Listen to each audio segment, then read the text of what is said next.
Don't ever be fooled. The NFL will never, ever prioritize running quarterbacks over throw first quarterbacks. You have Andy Dalton come off of the bench for the Carolina Panthers out of nowhere and throw a 300-yard, 3-touchdown game and basically blew the Raiders out for most of that game. Then you have Sam Darnold, who's leading the league in touchdown passes in Minnesota, right? As you get caught up in the 15 black quarterbacks that start the league. Now, all of those quarterbacks are not run first or don't throw or pocket quarterbacks.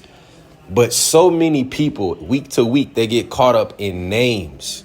And that is how you get dudes like Jawan Jennings, who, I mean, I know he had a big game in the Super Bowl. He's like the Niners' third or fourth receiver, right? But what people do is they focus on McCaffrey. They draft McCaffrey first in fantasy. Now he's out for the season. They want Ayuk and Debo, Kittle. Where are they at? No, it's Juwan Jennings who comes off of the, from third string to having a 3-touchdown game, 150 plus yards.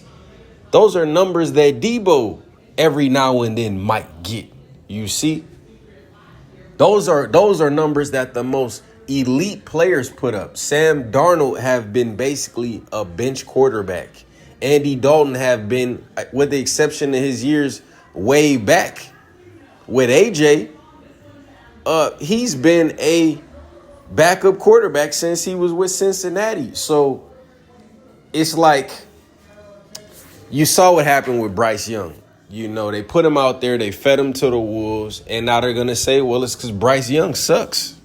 He sucks. That's why we had to bench him. That's why when we put in Andy Dalton, look what we did. And the Raiders, everybody was picking the Raiders defense this week because they performed well last week. I forgot who they played last week. They kind of upset somebody last week.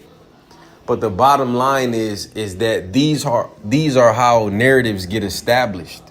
So don't think that the Sam Darnold thing is going anywhere. Of course, they got McCarthy that they drafted. But again, you look at a lot of the supposed to be stars around the league, they won't have 300 yards, 3 TDs.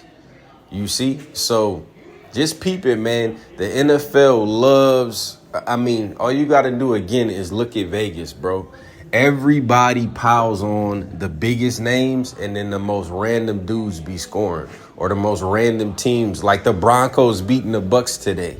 Nobody would have picked that, right? Because the Bucks just looked pretty good last week, right? I think the Bucks might have beat the Lions or had a tough game with the Lions, but the Bucks, Baker Mayfield looked good. How they look this week? Well, they lose to the Broncos at home. So that's how sports is. It's always unpredictable, but I just not buying that. And can you believe that Andy Dalton and Sam Darnold are the top quarterbacks this week so far? It's crazy, man. Don't be fooled.